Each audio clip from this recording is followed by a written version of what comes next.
All right. Good afternoon, everyone. It's 3:01 p.m., so it's time. So welcome back to our Research and Winemaking webinar series. Thanks for being with us today. We hope you will enjoy this webinar, which is the last webinar of the year, and that you will develop knowledge and learn skills to be used in your vineyard and winery. So I'm Dr. Aude Watrelot. I'm an assistant professor of enology in the Department of Food Science and Human Nutrition and extension specialist at Iowa State University.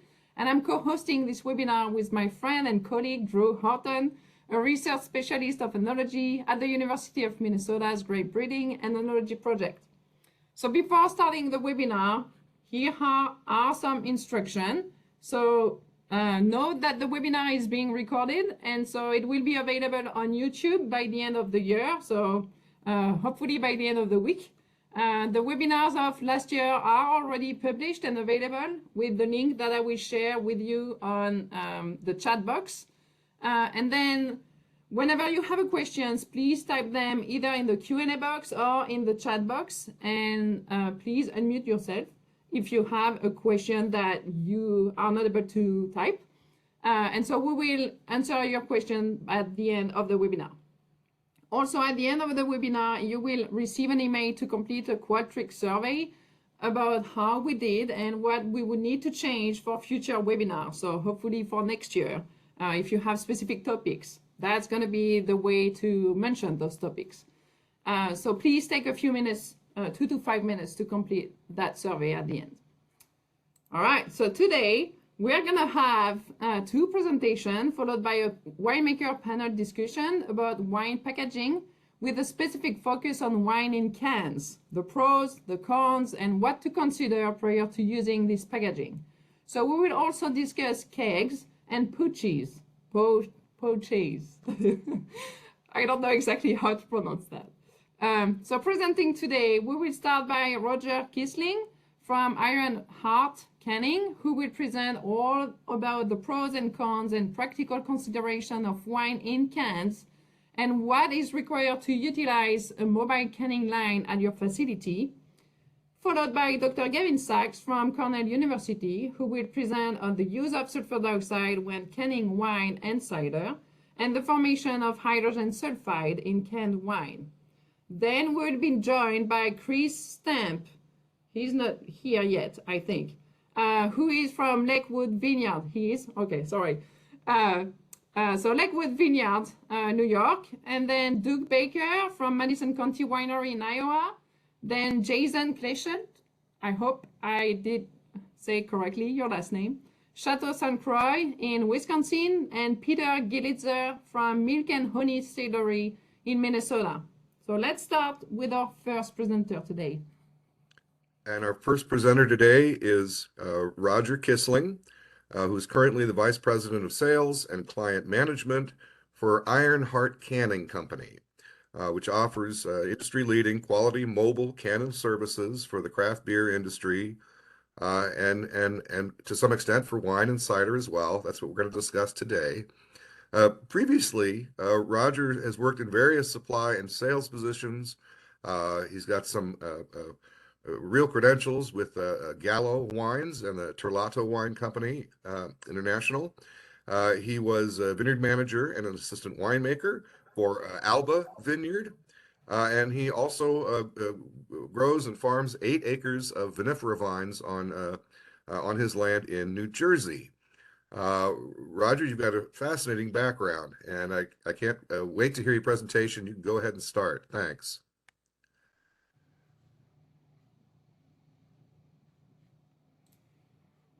Thanks for the introduction, Drew. Please let me know when you can see my screen and I will begin. It's perfect. Looks great. Okay, very good. Well, I could skip the introduction because Drew did such a great job. Thank you for that.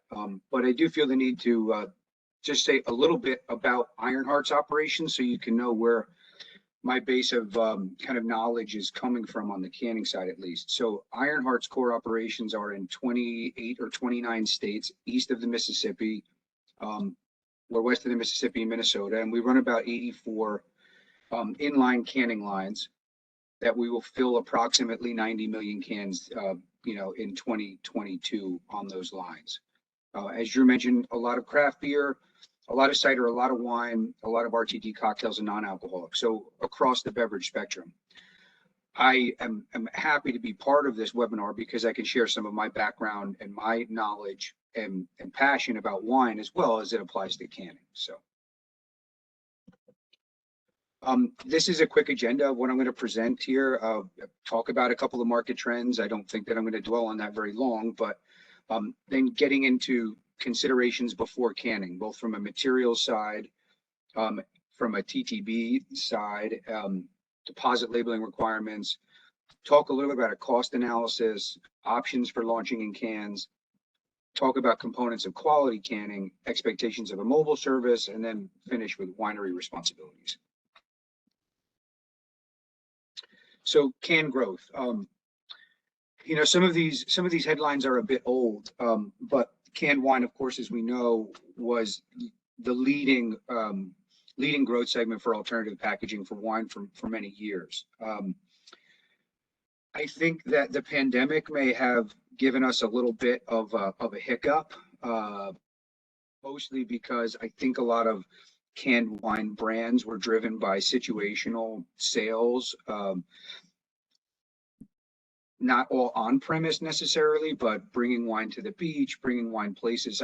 I saw a little bit of a setback during the pandemic, but I think we're getting back on track. And from where I sit, I've seen a lot more increased interest in it as things come back to normalcy, I guess you could say, over the last year. But I think a couple of things to note is that it's not just for inexpensive, low quality offerings. The West Coast tends to be a trendsetter in these things, and I do see more higher priced quality offerings going into cans as well. And canning is not only for large wineries. In my experience with Gallo, of course, we dealt with large brands, and Barefoot's in cans now, Spritzers are in cans, Dark Horse or some of their brands that they've grown significantly in cans. However, it's not just for large wineries, because of mobile, but also because of co-manufacturing, co-packing options, which we'll talk about later. There are, of course, some benefits to cans.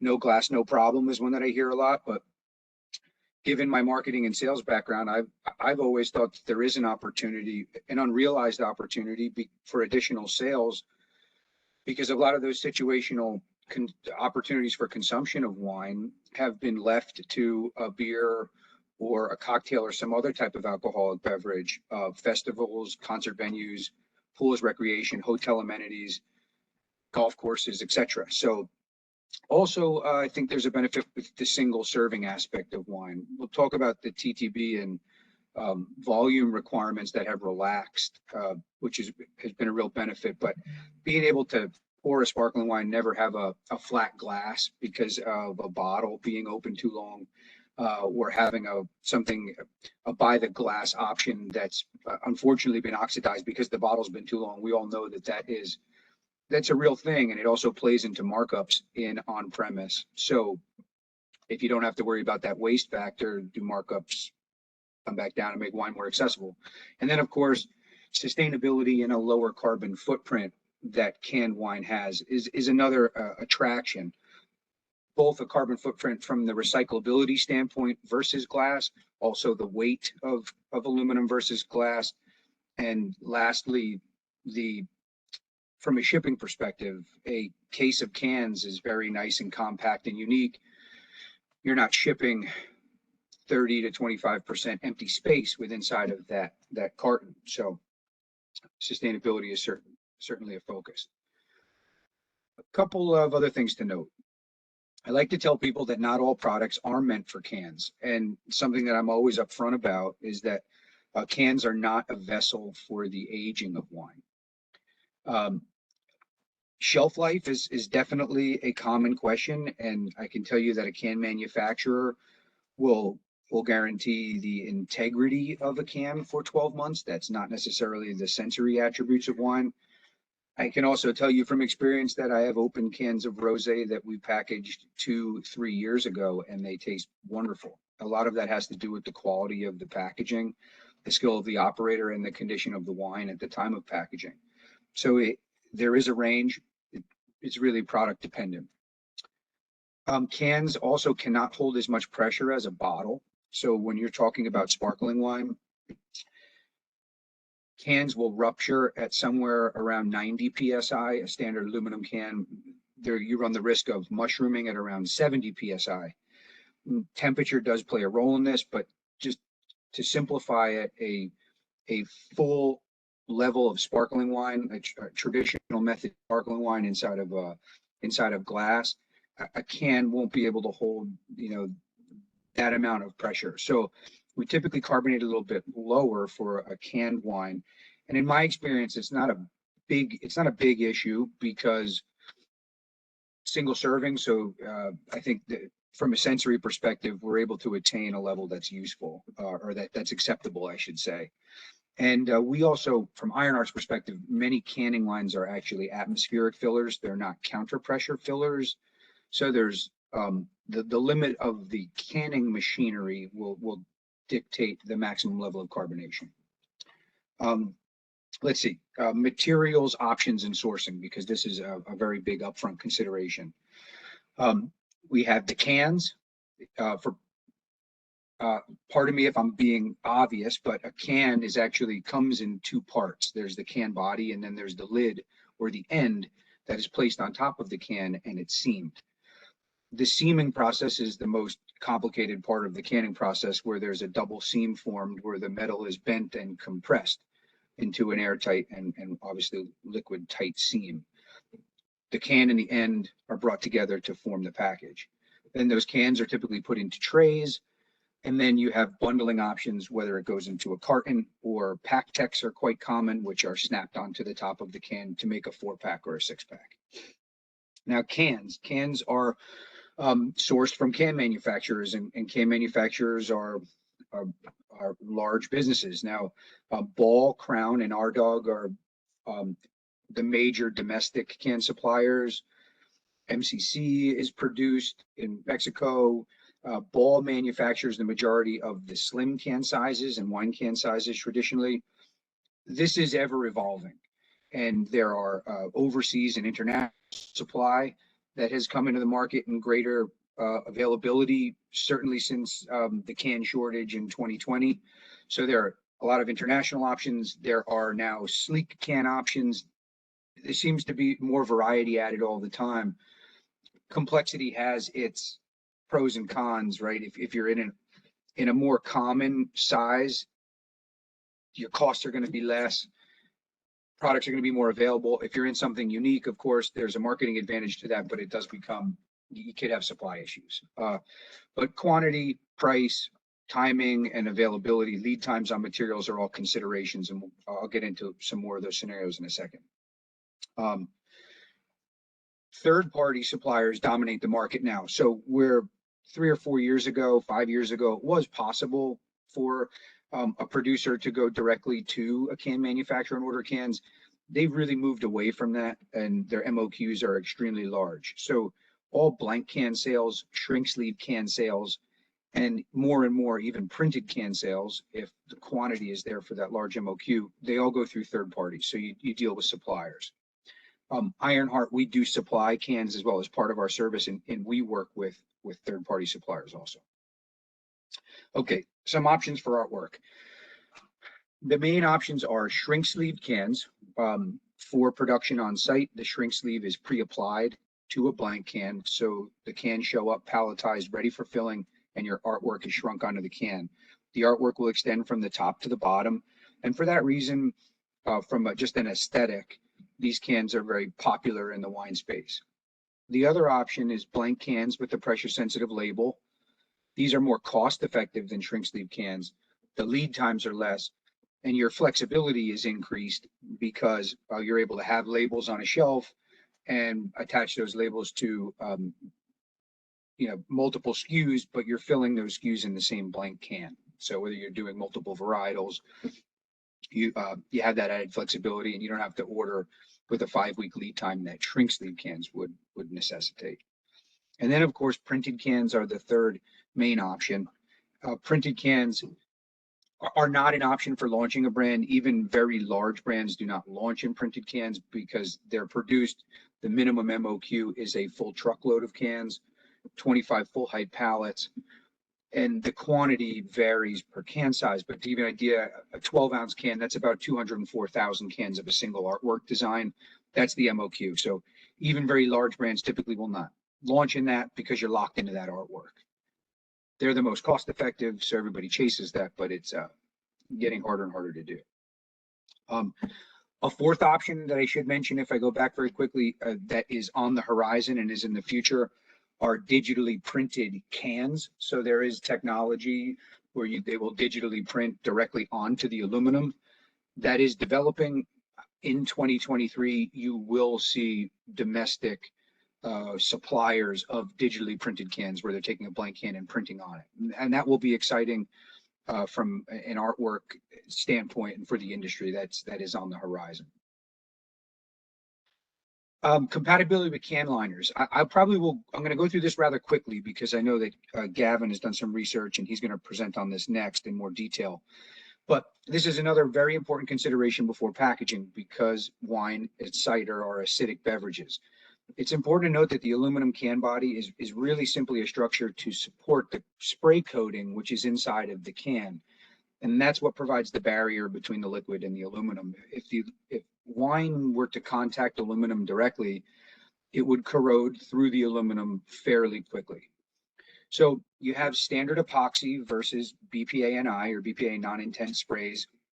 BPA-NI Generation 2 is now pretty much the industry standard after California passed Prop 64, trying to eliminate BPA in food products. So the BPA-NI Gen 2 liners perform very well. BPA-NI Gen 1, there were some issues with. So if anybody tries to supply cans to you that are BPA-NI Gen 1, be wary. But I recommend just the CYA that you go through compatibility testing / corrosivity testing. Ball Corporation does offer this as a free service, which is extremely useful. There are some other third-party labs that do can compatibility testing as well. You send a 64-ounce sample off and you will get a result back. I'll show you a copy of in a second that I'll translate it for you. However, the main components are, of course, copper. Copper's a no-no. So if you're looking to can a wine, please do not use copper sulfate in your winemaking process. That's pretty much exclusively the reason I have seen wines fail outright was for copper content. There's also dissolved oxygen. This has a lot to do with the packaging process, but also wine preparation, which I'll go back to. Dissolved oxygen does increase the corrosivity potential of the liquid, and it is something that you should be aware of. There are strategies for minimizing it, even if you don't have a DO measuring device. We run hot Orbispheres, but if we show up day of packaging, we test the product and it's already over. If it's already over 2 ppm or 2,000 parts per billion, it has to be sparged. The O2 has to be sparged out. And then you have issues maybe adjusting your CO2 and things before we package. So, and then the last one is SO2. And I also think Gavin's going to go into great detail on this. Less is better. I think the official recommendation is under 150 ppm, definitely under 30 ppm free. Try to hit your 0.8 molecular, but the idea really is just to protect the wine during packaging. After packaging, the O2 ingress into a canned product is negligible, so you don't have to worry about that like you do with a cork closure or a traditional closure. I would make it analogous maybe to a Stelvin. So we just want to make sure that we're protecting it. O2 pickup during packaging can vary. It depends on whether it's a sparkling product or if it's a still product that's nitro dosed. I would expect it to be in the, just to be safe, call it the half of a ppm or 500 parts per billion range for the canning process. It obviously can be much less and it can be minimized given product conditions, but for a still product, that's pretty safe. I referenced this. Ball gives some, this is some information on the Ball compatibility testing, where you send your sample 64 ounce. They do run a lab, and this is on their wine walkthrough packet. And then if you do go through with that compatibility testing, you will receive, in approximately 3 weeks, you'll receive a note back. It needs to be translated here a little bit. It says, if a standard epoxy, so these are the 3 different coatings that are highlighted here. And I chose this one specifically because it says if standard epoxy coating is used. The warranty from date of filling will be 12 months. That basically means it passed. Then it says if a BPA and I Generation 1 coating is used for the production of these cans, the warranty from the date of filling will be no warranty. That means that it did not pass for Gen 1 coatings. If the BPA and I Generation 2 coating is used for production of these cans, the warranty from date of filling will be 9 months. That means that it passed. Now there's a note to this, and that is that unlabeled third-party cans, anything that's not printed directly by Ball, does not come with a warranty. This is a check. This is a good CYA, but the warranty is not valid. So that's just something that you should be aware of. And in fact, almost any third-party reseller will have a disclaimer that says product sales are final. We can't verify your compatibility with can. They'll only verify that the product was not defective, or they provide the liner that you agreed that they would provide, but they will not verify compatibility because there's so many variables. The next consideration, stabilizing your product. Very important, especially for wines with residual sugar or RS, because there is a risk of re-fermentation. Talk about sanitary, versus sterile. Most of the can filling is sanitary. I would not consider it sterile. That's really important to note. Main reasons are environmental yeast. Cans are filled. They cannot be sterilized. The cans themselves, I have ATP swab cans. I have found yeast in cans. So just relying on sterility during the packaging process, running through a sterile filter in line to the canning line, for a product with significant RS, I don't recommend that as your sole stability strategy. We've canned plenty of product with the use of sorbate, sterile filtration, and it has been fine there. And that's the chemical route. The other options, of course, are Velcorin, use of SO2 and sorbate, and pasteurization. Pasteurization is not very typical for wine, and that's where post-fill, the cans are put through a tunnel pasteurizer or a bath pasteurizer and pasteurized. The temperature is elevated. Not typical for wine for sensory reasons, quite common for cider. So I recommend a combination of these two. So if you're using sterile filtration, SO2 and sorbate, that works perfectly fine. If you're using filtration and Velcorin, that's perfectly fine. Or if you're using filtration and pasteurization, of course, that's the ultimate. So those are just some considerations as you choose which types of product that you want to package, and strategies to make sure that you don't end up with pressurizing cans. Still versus sparkling. I know I touched on this already, so I'll be really quick, but cans need internal pressure for rigidity. If anybody's ever had a depressurized can or a squishy can, you'll realize that they're not very strong. They can be dented. Cans that are dented could corrode. They will be weakened. They will fail. So with a carbonated product, the carbonation provides that internal rigidity. With a still product, you dose liquid nitrogen on top of the can to provide that internal rigidity. You really only need 15 psi. I think by the book you can go lower, but we recommend 15 to 20 psi for a still product.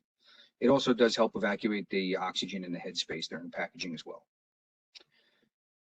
For a carbonated product, temperature and the carbonation relationship are extremely important for the ability to fill. The higher the carbonation, the lower the temperature, and that's just part of wine preparation for filling.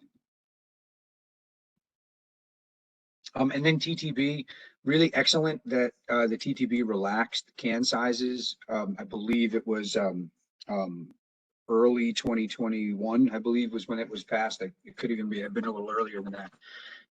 Years ago, you had to bundle a 250 milliliter can in order to hit a 500 ml, 750 or liter format. But now 250 mLs and 200 mLs are for single serve. You could also can in 12 ounce. 12 ounce is a great option for reducing material costs. You can can in a 12-ounce sleek. So just more options for packaging a single serving. This is a good thing.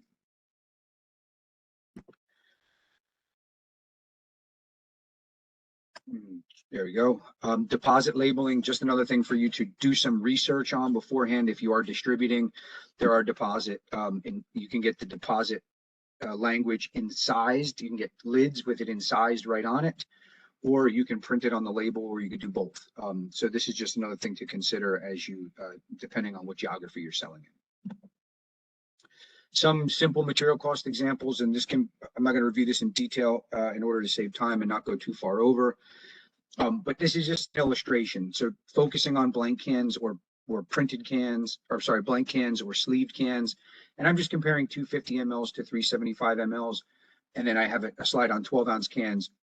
Just to simplify this, for 250 milliliter cans, I would expect around somewhere between $11 and $12 per 24-pack case in packaging costs. And that's going to include your can, your end, your tray. If you're using a bundle to put them in a 4-pack, that's inclusive of that. Obviously, if you're selling loose, you can see by this illustration, it's $1.20 less. And then for 12-ounce cans, you could expect to be somewhere in the $9 to $10 range. And that would include your label. And in this, that includes my label application, just so I'm comparing apples to apples. But these are just some material cost examples. Once again, that's a 24-pack case, not a 9-liter equivalent because of the different volumes of the cans. However, and that packaging doesn't include service or the filling of it. However, I would say, and I like to tee this up, it really depends on the cost of your glass if you're in a traditional closure. But I think canning is for a 750 milliliter equivalent. I think it's equitable. It can be more expensive. It depends on your situation. It depends on how expensive your is, of course. Roger, I'm going to jump in. You seem to have a connection issue. We were having trouble hearing you. We could still see you. I can't,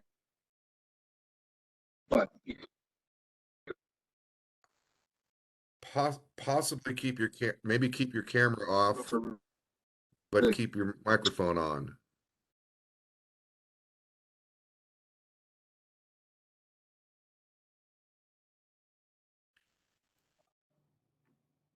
I think that's fine. He was, oh yeah. Go ahead, Roger. Okay, let me try to wrap this up. Hopefully I can be clear from now on. A couple options for launching in cans. I think there are 3 I'm going to pose for you. Contracting at a co-packing facility is one. I think there are advantages to doing that. One, they have experience packaging in cans. They have methods for stabilization, such as Velcrin, as I mentioned. They also have increased capacity, so you're not limited by your own tank space. The cons, of course, are if you wanted to use your own wine, you'd be transporting the liquid or you'd be buying it in bulk. And then there's additional shipping if you want to bring all that inventory back to your winery to sell it at a festival, for example. The next option, of course, is a mobile canning service. The advantages to that are convenience and speed of market. You do have control over your own liquid. There's really no overhead on your side or downtime. And then the cons, of course, are options for stability, and product is dependent on your own winery capabilities. And then, of course, you could insource and purchase your own canning line asset. The advantages are increased speed and flexibility. This is also attainable with co-packing. You also control the liquid in this scenario as well. The cons are that it is a significant capital investment and you need to maintain that equipment as well. Canning is different than bottling, so there's a learning curve there as well. And once again, your options for stability are dependent on your own capabilities. Components of consistent quality, of course, seam integrity. So cleanliness and seam integrity, and that's something you should expect from a mobile operator. Also, DO minimization and minimizing DO pickup is extremely important. And then filling accuracy. So filling accuracy, meaning the weights and volumetric filling of the cans are consistent and within the range that you set forth, depending on the specific gravity of your finished product. I do think a certain amount of equipment that you will need. If you're carbonated, you will need a carbonation testing device. You do need temperature control, which you hopefully have for a pressurized tank if you're producing a sparkling wine. You will need seam testing equipment. Mobile canner, of course, would have all this. ATP testing device is very useful for verifying sanitation. Precision scales, DO2 dissolved oxygen testing device, and then backup parts if you're own canning line, and of course, date coding and time stamping capabilities so that you can date code your cans. What I think maybe we can cover a lot of this in question and answer, but you know, your mobile canner, we do this every day, or your co-manufacturer does this every day. So they should be better, right? They should be excellent at it, be able to answer any of your questions, have excellent sanitation, have repeatable SOPs and protocols that are proven. And also have the view that it's a partnership. They rely on you for beverage preparation, and you rely on them, and vice versa for the highest quality packaging. It's a philosophy, and your product can only be as good as the packaging process. Believe me, canning will not improve the quality of your wine. It will only take away from it. So once again, from a canning perspective, winery responsibilities, the biggest one is preparation of the wine itself. Making sure that dissolved oxygen is at an acceptable level, pre-filtration before sterile filtration, so sterile filters don't clog during packaging, making sure your cellar adjustments and SO2 are right where they want to be, not too high and not too little, making sure you've considered stability and any residual sugar in a product, making sure that your CO2 is where you want it as well, and getting ready for canning.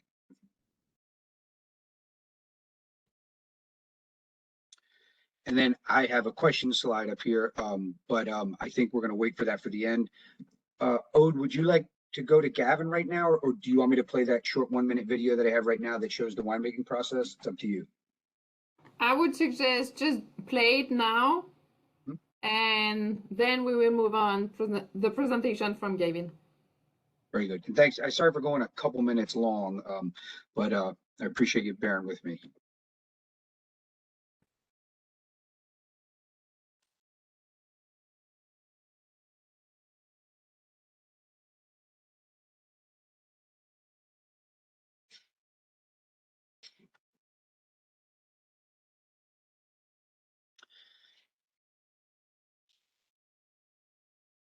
Can you hear me while this is playing?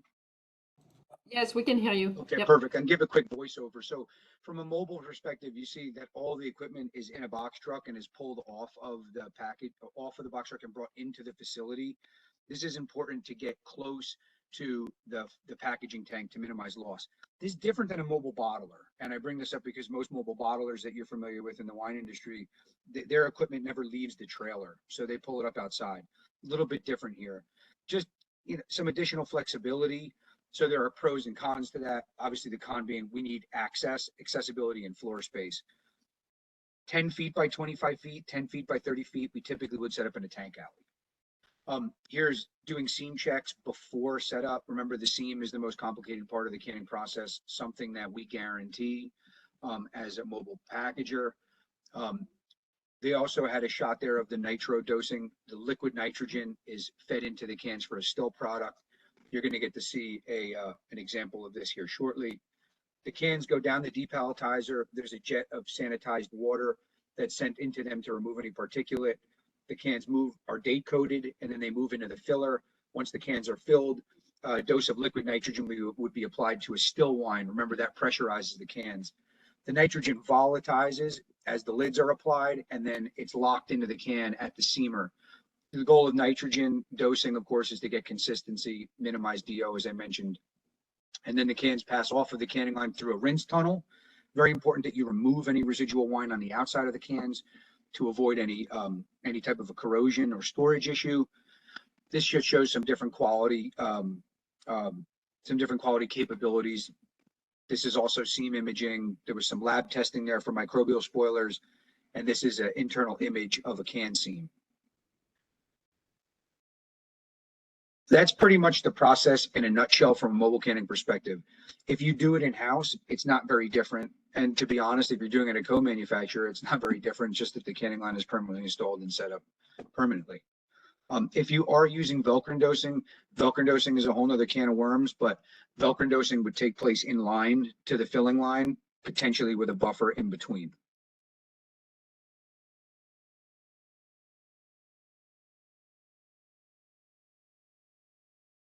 Now the filling, filling accuracy is maintained by the operator who's always focusing on the fills, and then they're checked by weights as they come off of the back of the canning line.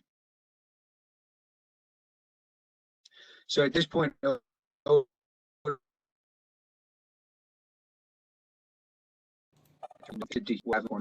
canning line research.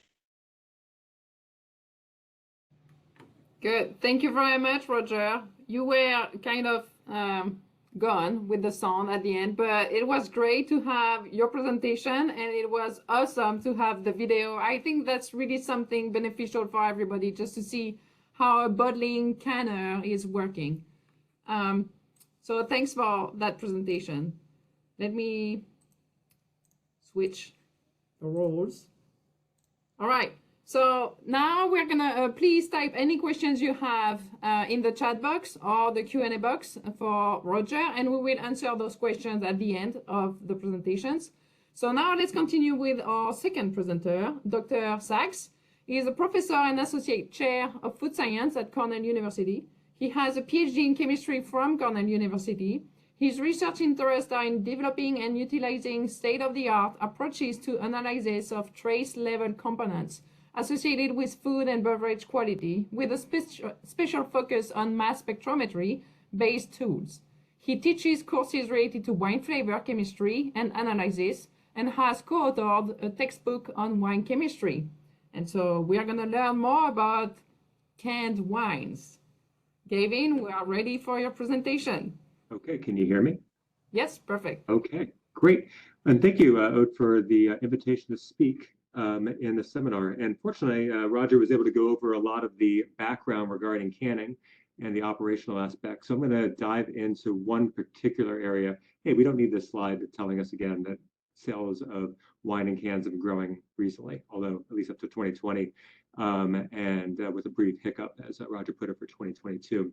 So I'm going to take a different perspective, since I don't have a production facility for doing canning. The canning we do often is with a manual, one at a time can seamer.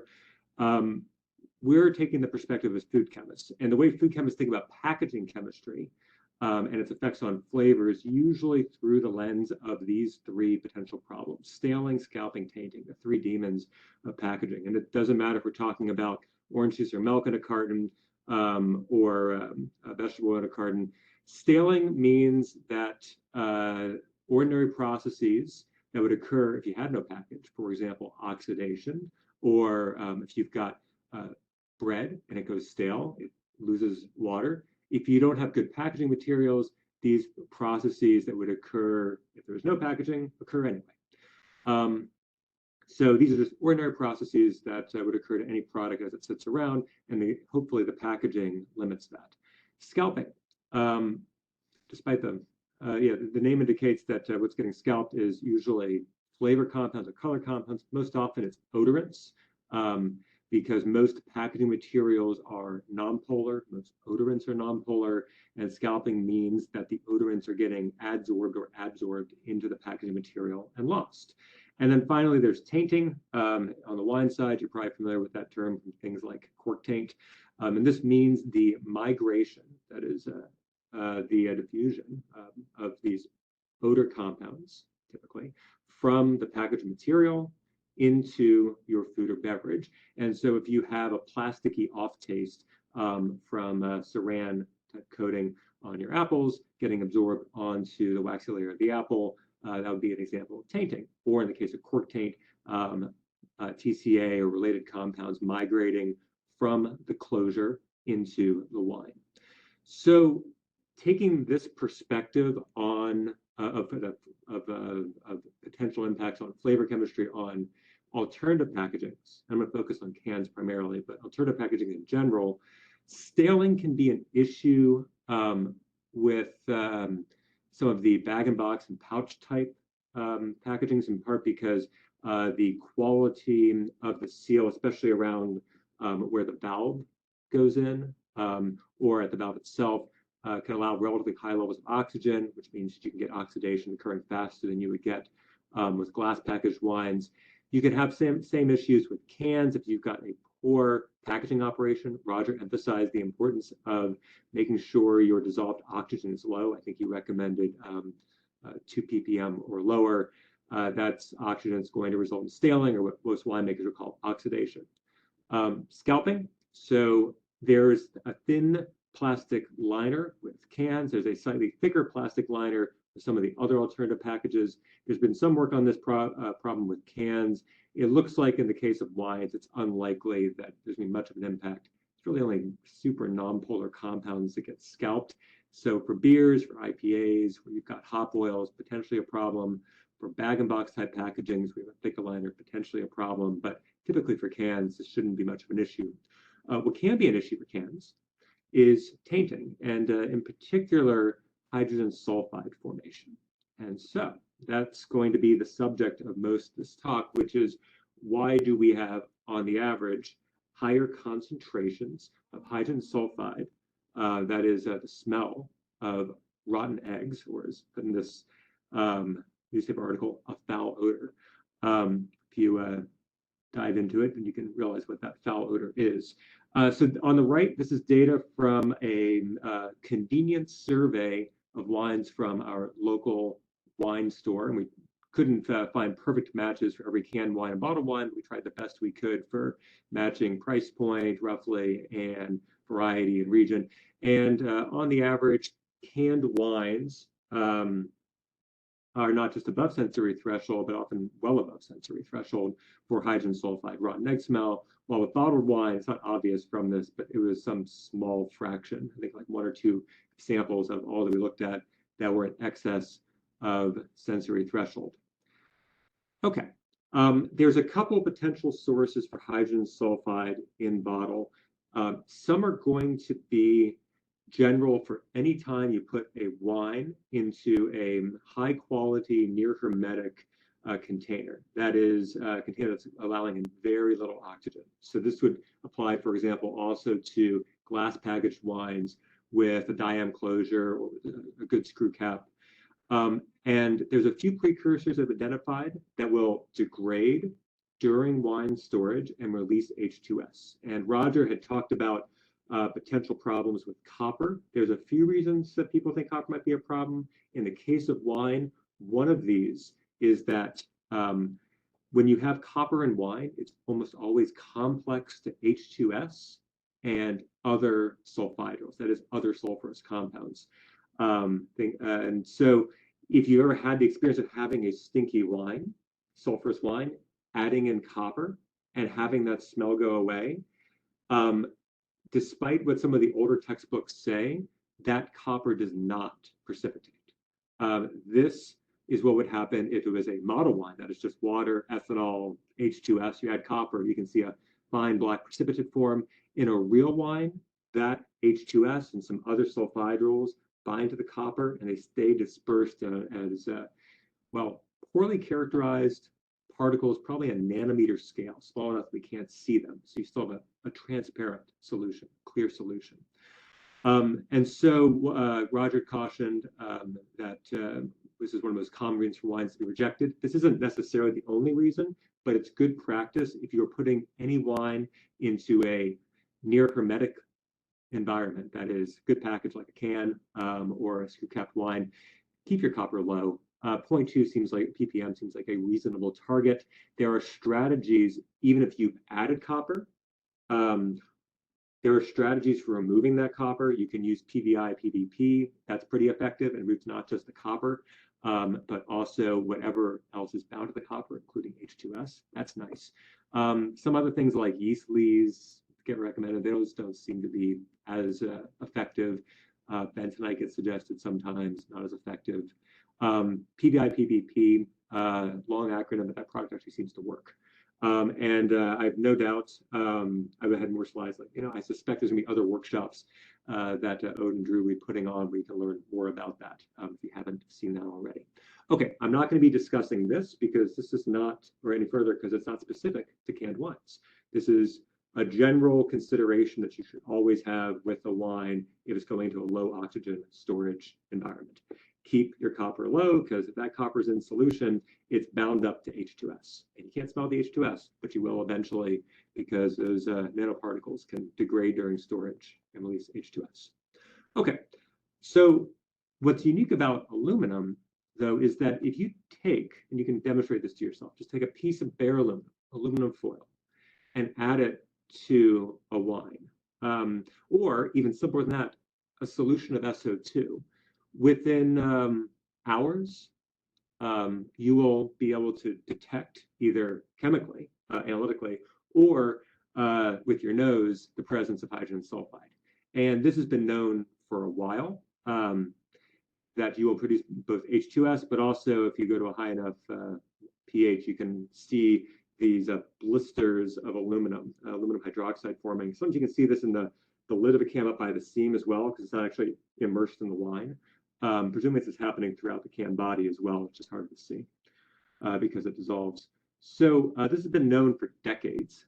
This is a paper. Hey, if you look at this, middle author, Lyman Cash, as of Cash Still fame, back from the 30s. And you put wine in the presence of aluminum shavings and most common aluminum alloys, then you will very rapidly produce hydrogen sulfide. Okay, so this is nothing new. Aluminum plus SO2 results somehow in hydrogen sulfide, and what's hypothesized is, and seems reasonable, this works thermodynamically, is that aluminum becomes dissolved aluminum. We see an increase in dissolved aluminum when you do this, and you produce H2S at the same time. Okay, so manufacturers have a long list of what you should avoid. They never tell you what you should have. It's almost always what you should avoid. And these lists can be pretty long. Roger talked about some of these that Ball provides. So one of the questions we had when we looked at this list was, and I'm talking to Ball and other companies, is where do these values come from, and do they all actually matter the same? Are they additive? Are they synergistic? If you're just right below the border of one of those categories, in a couple of different categories, can be additive. So we also wanted to better understand why the liner wasn't doing its job. So this is cute. This is you can see her reflection. Rachel Allison, one of my grad students, taking a picture with her phone of the can that she has etched away the outside aluminum using a strong caustic solution, revealing this micron thin layer of plastic below. And this plastic, also called a can liner or epoxy, a resin or a lacquer, is usually historically made from BPA-based epoxies. That has been phased out in California for reasons that Roger brought up, and has been an adaptation instead of non-intent, BPA non-intent alternatives, including epoxy-based BPA NIs, acrylics, polyesters. The job of this liner is to keep the wine from coming into contact with aluminum or this outer layer of aluminum oxide that's on the surface of the aluminum. So what we wanted to understand is, why is this not working? And second, can we predict if a wine by can combination is going to fail better than the current recommendations, which are this broad categories of don't do this, don't do this, don't do this. Okay, so I'm not going to take too much time talking about the assay. If you're interested in learning more, I can share details offline. We've got a publication coming out about this soon.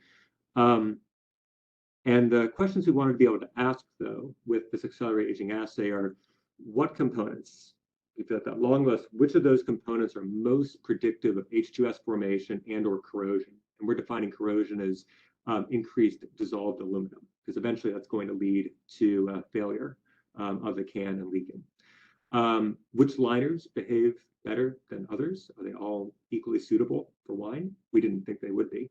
And then finally, can we predict if a given wine and liner combination will fail in days, and have that predict what's going to happen, say 6 months, 12 months later? So very briefly, this is what the assay looks like. It's nothing fancy. Instead of putting the wine in the can, we put the can in the wine. We were fortunate to have industry collaborators, some of the producers that have already been mentioned, send us sheets of coated aluminum with different liner materials. what you see on the edges is hot glue to prevent the uncoated edges from coming in contact with the wines. We do this at a small scale, 20 mils or so at a time.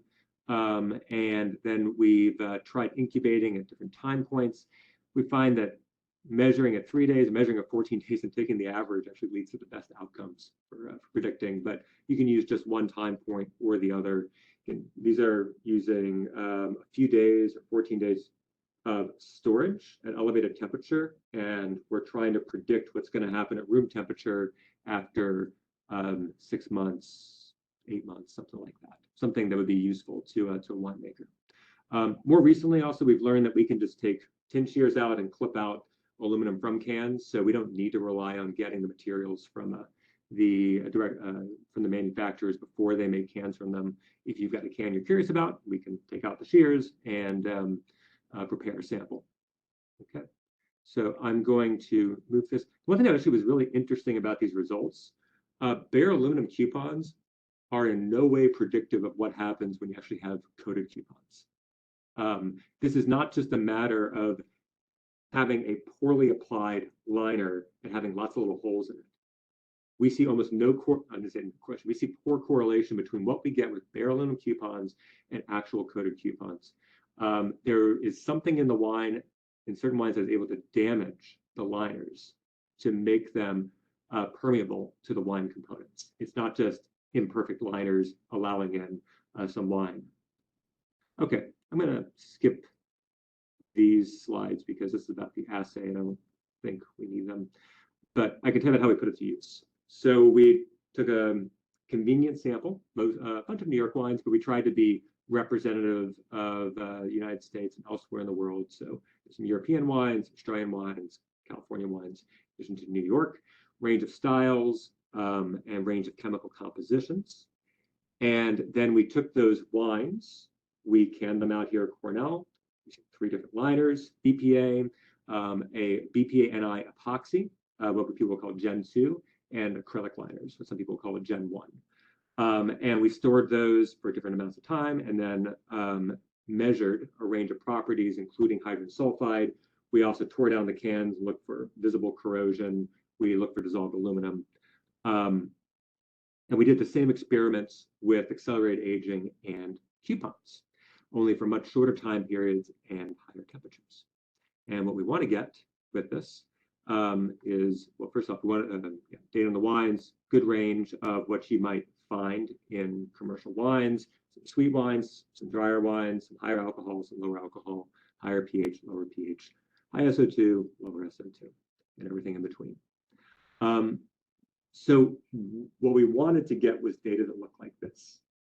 And this was going in, can we get hydrogen sulfide under accelerated aging conditions to correlate with hydrogen sulfide under what we call real aging or long-term aging studies? And the answer is, yeah, actually we can. And so this is about to get published in American Journal of Enology and Viticulture. We tried a few different conditions. The best was, like I said, to average accelerating means average of 3 days and 14 days storage. The reason is for some wines, for reasons we don't understand, H2S lines will go up and then hit a peak and come back down. Sometimes it slowly goes up during accelerated aging.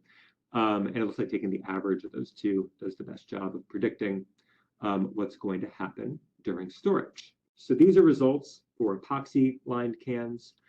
So if you remember one thing, I think that Roger said this already, Gen 1 cans, acrylic, polyester, don't use them. They fail within weeks at room temperature, and they look horrible on the inside. If you've got low H2S producing cans, which are both BPA NI, epoxy, and traditional BPA, you don't see visible corrosion like that. You also don't see high levels of H2S. So this is fun. Now we've got a valid assay. Now we can try to understand how different liners perform. And for example, we can compare different manufacturers' versions of BPA epoxy and BPA NI. We didn't see significant differences in performance among epoxy lined cans. They all performed reasonably well, at least as compared to acrylic. One of the things I want to highlight is that there are some manufacturers that have much more variable products than others. We are not yet ready to share those results. We're want to get more batches, but I think that's going to be the next thing, is that not only does epoxy perform better, but certain manufacturers seem to make a more consistent product as well. And like hopefully in another few months or so, we'll feel comfortable about sharing or naming names. Okay, let's see. Components that matter. We had a long list of things we measured. By far, the most important thing to try to control in your wine, I know there's that big long list, without question, the most important thing to control is molecular SO2. And we've gone back and redone this and with other wines and seen something similar. You will have high levels of H2S, which we define as 10 micrograms per liter, because we don't see glass packaged wines over 10 very often, and that's almost tenfold over sensory threshold. If you keep your molecular SO2 below 0.5, then you don't have high H2S, either under short-term storage conditions or under long-term 6-month storage conditions. pH and free SO2 individually correlate modestly. And so, of course, pH combined with free SO2 tells you your molecular. So we don't know if this good correlation is due to molecular or if it's due to an interaction between pH and free SO2. And then everything else that's on that long, long list from Ball has no correlation. And we saw this not only with H2S formation, but also with dissolved aluminum and visible corrosion as well. So I am happy to talk about why I think some of these components were based off of extremes that go well outside what you would be observing in a wine and are not valid metrics for predicting corrosion in wines. They may be valid for predicting corrosion in other products that have higher concentrations. Okay, so to summarize, molecular does the best job of predicting H2S under accelerated conditions and room temperature storage conditions, and very roughly, I would say, aim for below 0.5 milligrams per liter. We did some follow-up work to confirm it was molecular, where we tried to adjust molecular pH and free SO2 independently, or at least as independently as we could, because there's an interaction between all those terms. And molecular, again, does the best job of predicting when you're going to have high H2S in a product. So one of the things that we're currently working on is understanding the why part of this, because we like to know why the can liner is not working so we can try to devise better liners. One of the the thoughts that we have is most likely this is not because the liner has pores or holes in it, but rather we think it might be a combination of free SO2 plus low pH degrading the liner. The combination of those two makes molecular. High free SO2, lower pH equals more molecular. Regardless of the mechanism, again, keep it below 0.5. So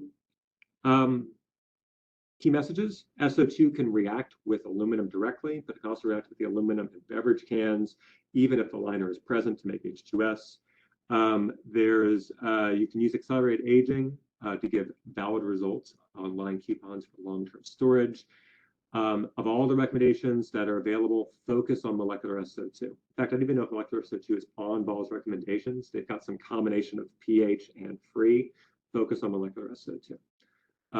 You don't need as high free SO2 as you would need in a bottled wine because you've got such a good hermetic seal. I often say, my recommendation is see if you can get away with 20. If you're usually comfortable with 30, 35, see if you can get away with 20. And finally, avoid acrylic. BPA and BPNI epoxies both seem to work pretty well. And I will wrap up now. And I think we'll have time then to move on to the next speaker. Thank you very much, Gavin. That was a great presentation, especially about H2S and what can we do with that? How can we avoid having H2S too much into the canned wines? So I would say now it's the time to type your question, if you have any, either in the Q&A box or the chat box, and we will discuss your questions during the panel discussion. And we have quite a good number of panelists today. So I would say if you have a question for one of those two presenters, please type it now, and we will answer it now. And then I think I would like to have the short presentation or introduction from each of our panelists before we chat. What do you think, Drew? I think it's a great idea. How about we start with Chris Stamp Yep. from Lakewood Vineyards in New York. I get to go first. Thank you. Yep, I think you said it all there. Lakewood Vineyards, we started in 1988, and I've been the only winemaker here since we started. We have used kegs, we've used cans, we've used small format bottles, crown caps, Stelvin finish, mostly all for carbonated wine. So we've got some experience with all the different packages. And so I guess I could try to answer some questions regarding them, but I certainly learned a lot from our presenters today. Great, Chris. Thank you for that introduction. Let's go with Doug Bakker from Madison County Winery in Iowa. Have you unmuted yourself, Doug? I have now. Can you hear There me? you go. Good. Yep. I'm Doug Bakker with Madison County Winery. I've been working with kegged wine for several years now, probably for about 6 years. It started when we had some brewers working in our winery, and I learned quite a bit about it from them. We're a pretty small operation as far as that goes, but we do a pretty wide range of wines, and we've worked directly with some venues in the area that put a lot of wine on tap. So we have done some carbonation in the kegs, but predominantly are doing still wines. Excellent. Thank you for that, Doug. Jason, you want to get your camera and your make sure you're unmuted and tell us a little bit about your experience. Introduce yourself. All right, can you see me? Can't see you, but we can hear you. There you go. We get. All right, okay. So I'm Jason. I'm a winemaker at Chateau St Croix, St. Croix Falls, Wisconsin. I also have a brewery in St. Croix Falls, Wisconsin called Trap Rock Brewing Company. We do canning of beer, obviously. Cider is always in kegs, and wine occasionally in kegs. Excellent. And last but certainly not least, Peter Gillitzer from Milk and Honey Cidery in Minnesota. Truly one of the top craft cider operations in the nation. Peter knows a bit about all this stuff, but he's also done some pouching, I believe, with still cider and on a small scale. And so I'm interested to hear from him. Peter, can you unmute and turn your camera on and introduce yourself? Yeah, good afternoon. Peter from, again, Milk and Honey Ciders in central Minnesota. And we do... We don't see you, Peter. Sorry, we don't see you. Okay, I don't know. Not sure what to do there. Can you hear me though? Yeah, we Yeah, can we hear can. you. Mhm. All right, well, let me just do the quick introduction and then I'll work on my camera if that works. Sure. That But yeah, works. anyways, I was specifically asked here today to talk about our 1.5 liter pouch. I have some photos that I can show you guys, but other than that, we're traditionally doing, glass bottles and kegs. But we've had some success with these, what we're calling bagnums or bags. Primarily just focusing on marketing as kind of the adventure package. And I can share some of my insights from that project. Great. Thank you so much for that, Peter. Ode, I see one question in the chat box. Should I start there? Sure. Yep. Great. And I think this is a question for Roger. It's a really good question regarding the different ways to label a can, whether it's the digital printing or the shrink wrap, et cetera, et cetera. Does the different do the different options affect the recyclability of the can, or can the aluminum be recycled regardless of whatever the label type is? question. A blank can with a label affixed to it is considered fully recyclable. Main artwork option that is, I don't want to say under attack, but in question are shrink sleeved cans. Now, technically speaking, the shrink sleeve needs to be removed before it's recycled. So shrink sleeve providers do have a perforated option to make that operation easier. Of course, you pay extra to have a perforated sleeve option. But north of the border in Canada, for example, which I know is, just a short car drive away from you, Drew, they don't allow for the recycling of shrink sleeve cans there. So that's one of the reasons why the digital printing has become more important. And there are some suppliers that are digitally printing on cans in Canada because those cans are considered direct stream recyclable. So it's kind of a knock on shrink sleeve cans, but it's not a problem for either labels or for printed cans. I have another question. Oh, do you have any other questions or? I do have a question, maybe more for Gavin, but any thoughts on plastics for wine, especially new plastic technologies? Well, we were talking about that earlier before we started.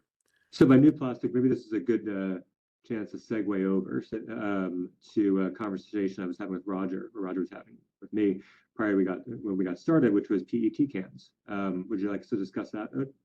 Yes. Yep. Yeah. Well, Roger, do you want to talk about your thoughts on that? I would say quickly that it is something that's on the horizon and you will see in 2023.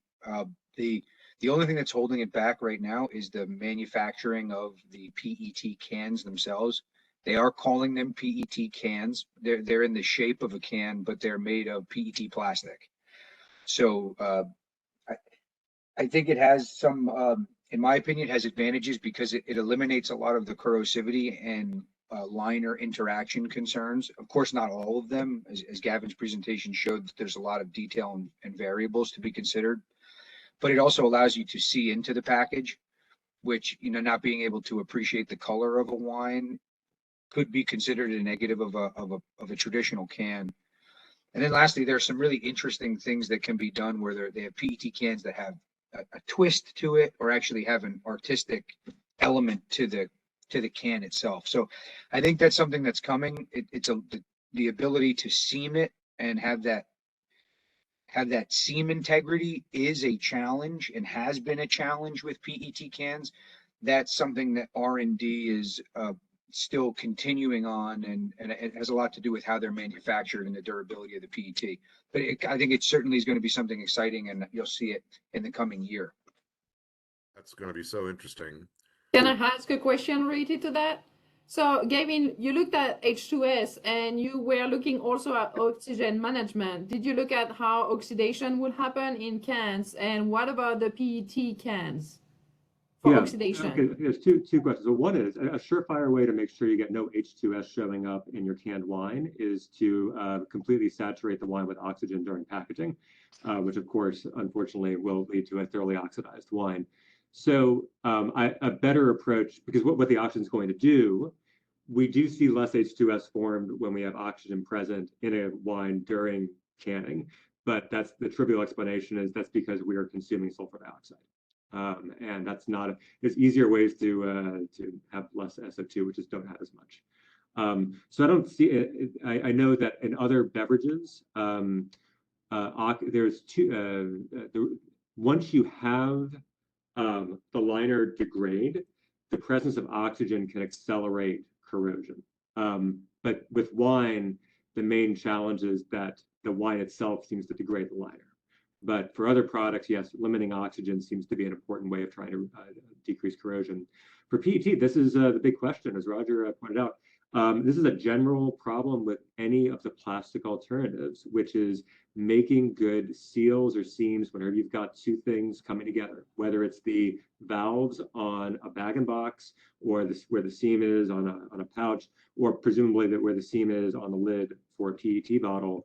Those are never as good as what you can get as for, say, a metal on metal seam or a cork in glass closure.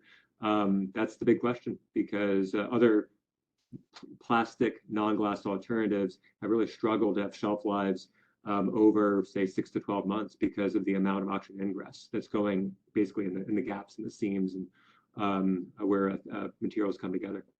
Mm-hmm. Hey, this is Doug. I have a quick question for Gavin, if I could, based on that. Yeah. So one of the things we just did with Andrew, my assistant, the other day is we wanted to find out how much free SO2 were we blowing off when we did a pretty solid sparge with nitrogen. So Okay. there's kind of, is that 6 and 1.5 dozen of the other? If you say, okay, we can get by with less SO2 if we have completely sparged it out and we don't have dissolved oxygen. Mhm. But now we can minimize the SO2, but it seems like you gain on one and you lose on the other. Yeah. So what's going in your favor? So that is a concern. And if you wait long enough, SO2 is volatile. You lose SO2. But if you think about the way you do if you do aeration oxidation for SO2 measurements, you need to drop the pH way down. And that's because the volatile form of SO2 is molecular SO2, but most SO2, 98% of it is in the form of bisulfite, which is not volatile, which means that even though molecular SO2 and oxygen are both highly volatile, SO2 takes a lot longer to sparge out because it's mostly in a non-volatile form. So how much longer? Well, just going off the math of 98% is in the form of bisulfite, it should take very roughly, a factor of 50 to 100 times longer to remove all your SO2. So it should be hours to days of sparging to remove your SO2. Significantly, if it's taking you, say, minutes to less to an hour to remove your oxygen. What's in your favor is most of your SO2 is not in a volatile form. What if you didn't use much SO2? Say you went with a wine quickly from fermentation to fairly quickly bottling a rosé or a white, Mm-hmm. and you really minimized any additions. Are you trying to minimize it for the purposes of labeling?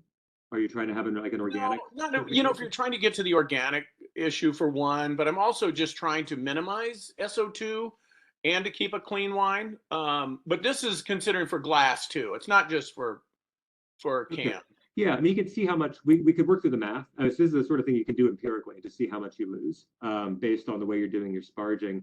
My guess is it's going to be probably in the ballpark of at most like 5% of your SO2, maybe 10, depending on how long you're sparging out your oxygen. You should not be losing.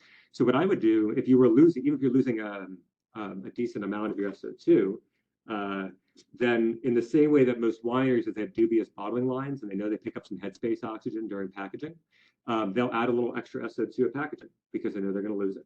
I would compensate and add a little extra.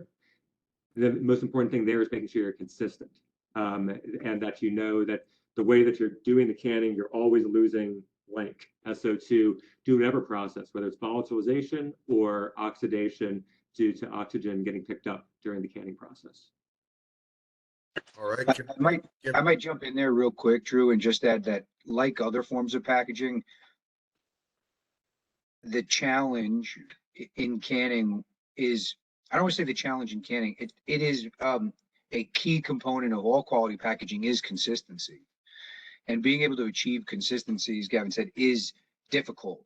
And so even a very experienced quality canner who knows what they're doing, there may be differences can to can as you're filling. And so that's where you have to, of course, make sure that you're protected, but you also, if you overshoot it and you're overcautious, then you could risk H2S formation. So that's kind of something that we always focus on. But I would say that, and it's slightly anecdotal, but in my experience, a fresher wine that just because it's fresher has had less SO2 and is younger and more vibrant, in my experience, it would be a good recipe for a canned product for a few different reasons.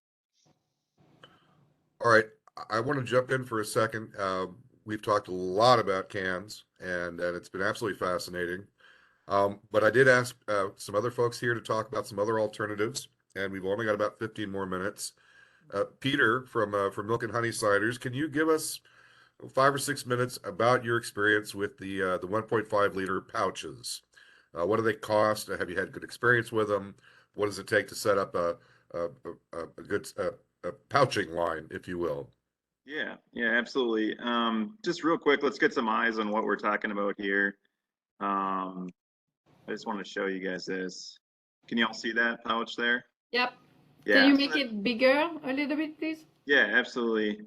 So Yep. this is our pouch. It is just a 1.5 liter, again, the Magnum, and it is basically 2 layers of plastic, and in between is a metallized liner to prevent oxidation. So it has a similar spout to what you'd find at, you know, the liner in a box wine. And again, I mentioned we came at it from the adventure packaging route. This is of course a still product. It can't hold effervescence, but it's cool because it basically, you know, you can enjoy anywhere from a splash up into 8 glasses. It lasts for a very long time. They advertise a few months, but we've had them in, you know, just anecdotally in the fridge for up to 2 years and had very little sensory degradation or anything. Then when you're done, you can flat pack it basically. So, you know, we talk about sustainability, carbon footprint, etc. You know, we get a pallet of glass, which is, you know, 8 feet tall and weighs, you know, a couple 1,000 pounds and costs $500 to ship, or a little UPS bag box full of 400 of these. So it's pretty cool in that sense.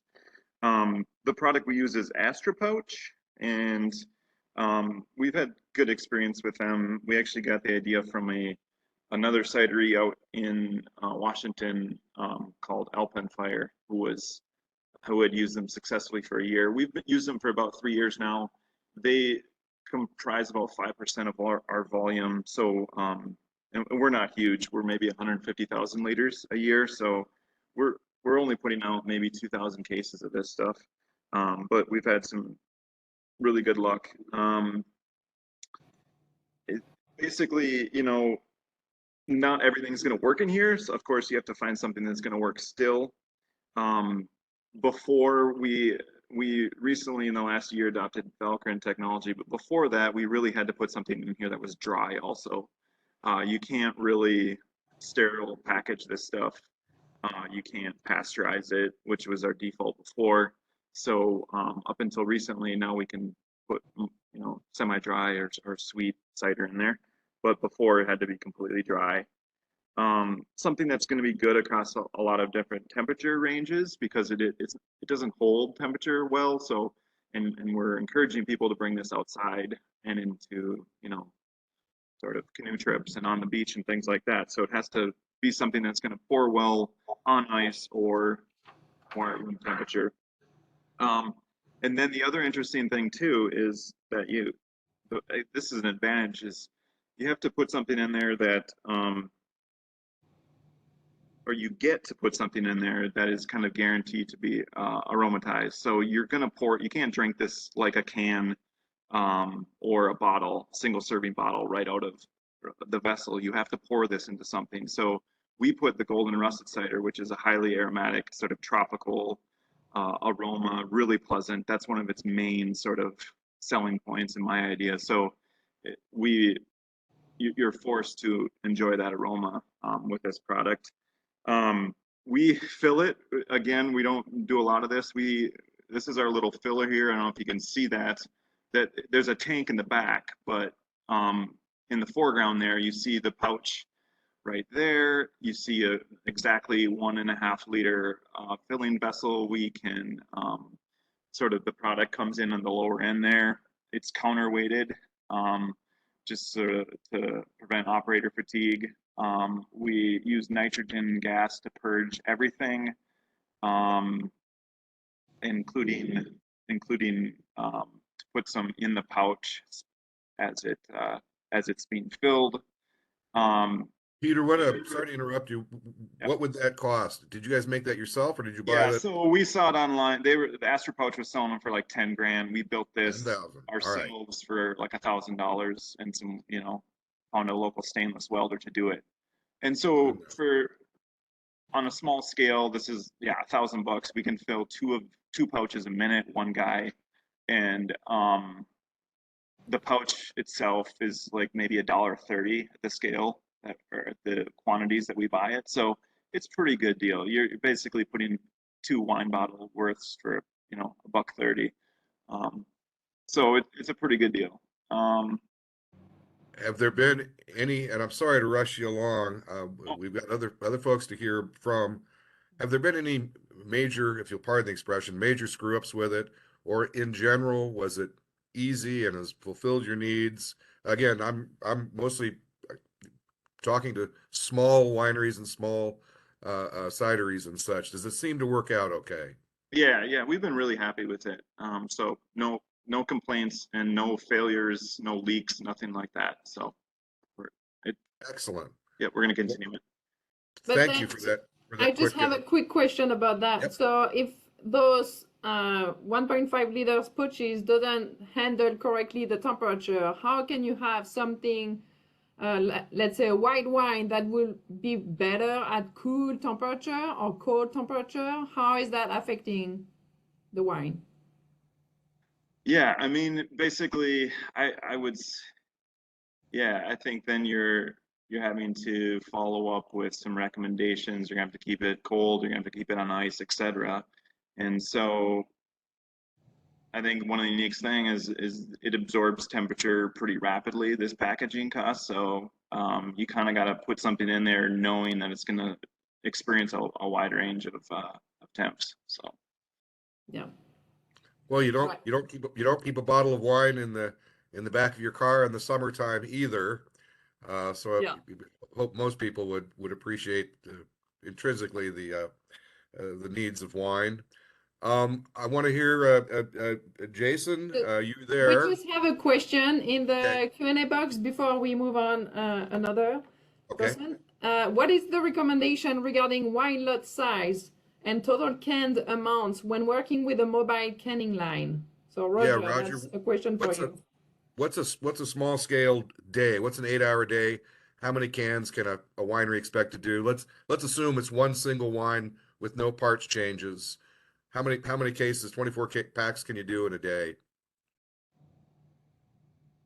It's easier to express that in terms of cases or cans than it is volume, of course, because you feel kind of similar, even if it's a larger volume per can. But I would say a standard single shift, somewhere between 8 and 10 hours, we usually do somewhere around 500 to 750 cases. Perfect. 24-pack cases. Now, that's very dependent on the speed of the filler. We run all 5-head fillers, and it's just efficiency of operation has a lot to do with it. Yep. So But go ahead. that's for our mobile operations, but that's a daily maximum. That's by no means a minimum, right? So, unfortunately, from a mobile canning perspective, the more we can, the more cost effective it is. The less we can, rates are slightly higher, and we do have a daily minimum service charge that kind of covers us. And if you go below that, then the per unit economics will go up rather than us charge per can or per case. All right. That makes sense. I'm going to stop you there. We're down to just about 6 minutes. Jason Kleschult, are you there? I am here. All right. So Jason, just you've got about 4 or 5 minutes. Imagine a winery has never done any kegging at all, and they want to do some small scale kegging, whether it's the 5-gallon or the different size kegs. Well, what are the very basics to know? What's a filler, a general small scale filler going to cost? What's a keg washer going to cost? And what's a keg cost? And talk a little bit about the need for good temperature control. Oh, okay. So cost-wise, boy, you can go real, kind of, super small scale DIY. Oh, I mean, shooting from the hip, a couple of $1,000s for the, to just build something.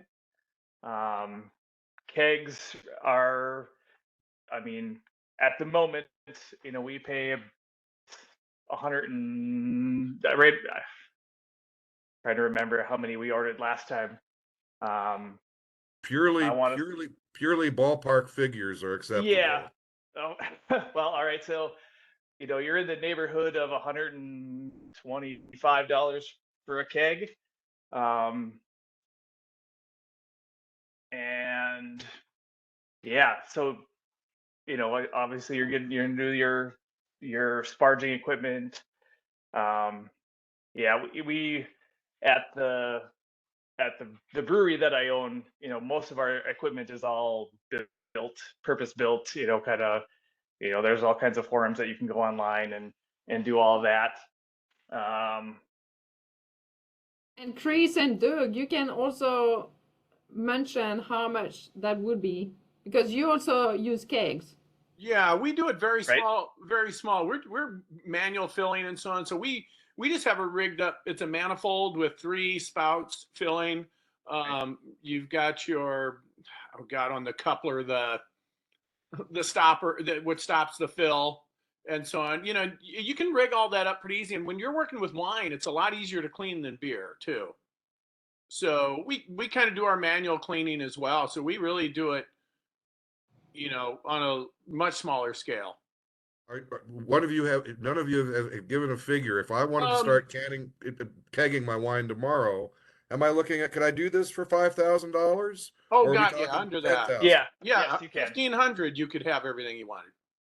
There you go. Chris, you want to say something? Well, I don't want to be lurking here in the background for the whole thing. So I just wanted to say one thing that we've done kegging with a lot of different stuff, still wine and carbonated wine. And the problem with the price of kegs, you were saying there, Jason, $120 a keg there, that's probably the low end now. And getting them back from the people that you sell them to in the deposits, and especially if you're dealing with like New York City or something like that, they don't want to send it back. If you go and pick it up, it just gets expensive. So we have gone to these disposable kegs, plastic kegs, which we really like. I happened to have my daughter grab one for me and brought it up, but I don't sell these, by the way. I don't know if you can see that, but they're plastic kegs, but they have a Maillard bag inside. And for the cost of a tap and some Tygon tubing, you can keg your sparkling wine or still wine up in it. One of the advantages that I like of it is we can be busy bottling out of a bright tank on our counter pressure line, and at the same time filling kegs and stuff out of a valve, because they're very pressurized, and you fill them by letting the pressure out of the keg, and the wine will flow slowly into it, kind of like a counter pressure filler. So what does one of those cost, Chris? Chris? These things they just went up, of course, like everything, but I think I just paid $22 a keg for them. So And what size keg is that? Is that the 5 1/4 gallon, or? yeah, I think it's really close to 5 gallons here. Yeah, it looks like a 1/6 barrel. Yeah, 1/6 barrel. 5.28 gallons. So Excellent. Have you experienced any issues with wine in kegs? I would say yes. H2S, in terms of No, nothing like that. We have had 0 issues with them. I mean, it's not something you put down in your cellar, right? But mostly carbonated wine that goes out to bars. Yeah, there are some issues, mostly human caused, where the bar, we don't sell them to places that don't have experience with kegs, because there's some math you got to do to make sure that you're delivering the stuff at the right temperature and at the right pressure and everything. But one nice thing is if they're kept cold, or even if they're not, but you don't use them when they're not cold, that creates an issue. But the Maillard bag keeps whatever gas you're pushing it with. It doesn't matter if it's CO2, nitrogen, or oxygen. That it protects the wine from changing its the carbonation level, unless of course you're doing it warm. But if you're pushing, say, a keg through a long line with carbon dioxide and it's in contact with the wine, it changes the carbonation of the wine depending on the temperature. So the nice thing about the Maillard bag is it protects. It's an extra layer of protection, so you can deliver your wine with the level of carbonation that it was designed to have. But like I say, it does take a little bit of education. So we sell them only to, like, brew pubs are very good with kegs usually. And, you know, that's all they deal with. And other bars, situations, and restaurants where you have time to train them. You don't want to send them 2 states away to some bar that doesn't know how to deal with kegs, because they're going to call you and you're going to have to go out there and collect your stuff and come back, and that's where the loss is. The only other issue I have real quick is, like, early on, and I don't know why, but we haven't experienced it lately, is the bags have the Mylar bag somehow either had a hole in it or came loose from the top. You fill them upside down, actually, so the tap is on the bottom and it fills the bag going up. But and so we had a couple failures in the kegs, but that's the worst of it. All right. I just want to point out that a lot of smaller wineries out here are using kegs just in-house, so that they're not wasting money on bottles, capsules, corks, and labels that they're just going to be pouring in the tasting room. They can bottle whatever their tasting percentage is, not bottle, but package them in kegs.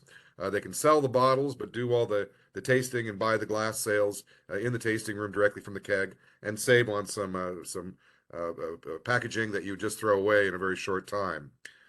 All right, Ode, can we keep going, or do we really want to? We are out of time, but if you want to stay, we can continue, I guess. If you have to leave, unfortunately, that's going to be the last time we will see each other for the year. But well, I just want to add that I thought that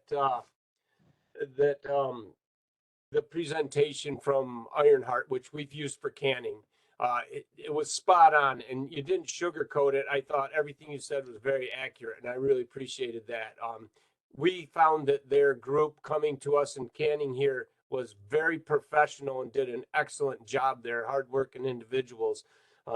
We have moved away from cans, but for some of the things that we discussed with Gavin, just the shelf life issues, we're hoping that better liners and then, of course, better wine preparation on our part will help mitigate those problems, because it's a great product, and that company did a great job for us. yeah, thank you. This is Doug. I have a quick question for Chris. Chris, the Mylar, is that just a regular American coupler that connects to that at the dispenser where the retailer dispenses it? No, they have their own special taps. Yeah, that's what I thought. Yeah, Okay. because of the way they have to, where it injects the gas and everything. Yeah. But they're $55, I think, or something with shipping. They're not. Oh, it's a ridiculous. special coupler. It can still go in a regular dispensing. Yeah, it's here. I'm grabbing one here, I think.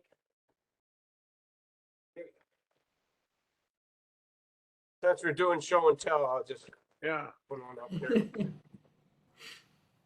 So this is it. You put it on, you give it a twist to lock it. It's kind of a triangle, rounded triangle. Bam, you're tapped. It has a one-way valve in it, and that's about it. So when they're done with that, could you take the Mylar bag out and reuse that plastic keg portion itself again, or no? They're generally considered disposable. Obviously, these you use over and over again. I sell them. I don't take deposit. Yeah. I take a deposit for the entire cost of these, but the kegs, that I just incorporate the price of the keg in the overall cost of the keg. But no, they come with instructions right on them on how to recycle them. And Yeah, unfortunately, plastic. That's the only problem I have is plastic is recyclable, but about 8% of all plastic gets recycled. I know. I feel the same way about it. Trying to make a living, I guess. Yeah, I hear you. The one thing I found is with kegs, if you work with certain venues, like big venues, wedding and so on, it's a lot easier to track your kegs down and everything versus a one-off here and there and things like that. So far, we've just stuck to stainless because of that. All right. Ode, I see one or two other questions. Should I read? Should we read these last questions and perhaps draw to a close? Yep. All Go right. ahead. So this is regarding wineries who have experience with putting their wines in kegs, what is the most popular style of wine for kegs? Sparkling or still? I think still is a little easier to dispense. Once, depending upon how heavily carbonated it is, your retailer is going to have a hard time dispensing it because it can blow out too fast. Okay. The other question is, are there any special considerations for the tap attachments for wine versus beer because of the difference in pH? Yeah. Anybody else want to answer? But yeah, the acid. You have to have stainless dispensaries. A lot of the beer guys can get by with a chrome plated tap, but not for wine. All right, that's excellent. Oh, do you see anything else? Are you ready to give your closing speech? Nope, that's it. Yeah, I think the session was too short with the amount of discussion and information we have, but hopefully next year we can continue the great discussion, right? So thank you very much to everybody to join that meeting or webinar, not really a meeting, but we had great discussion. It was great to see all of you, and thanks for to all you panelists to present and to provide a lot of information and good knowledge to everyone.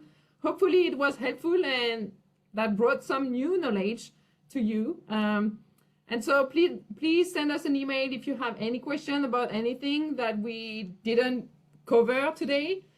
So just before closing this webinar, I would like to remind you that you're supposed to have received an email to complete a survey. Otherwise, you can use the QR code if you have your phone close to you.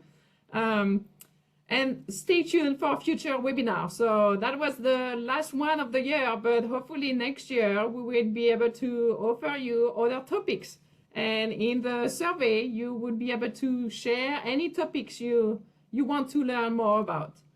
So once again, thank you very much for being with us today and all this year for all the different topics. And the recordings are available on YouTube. So if you missed any, just go on YouTube. And thank you again to both of our presenters and the guest wine and cider makers for your practical insights. I'm overjoyed at this. I'm excited.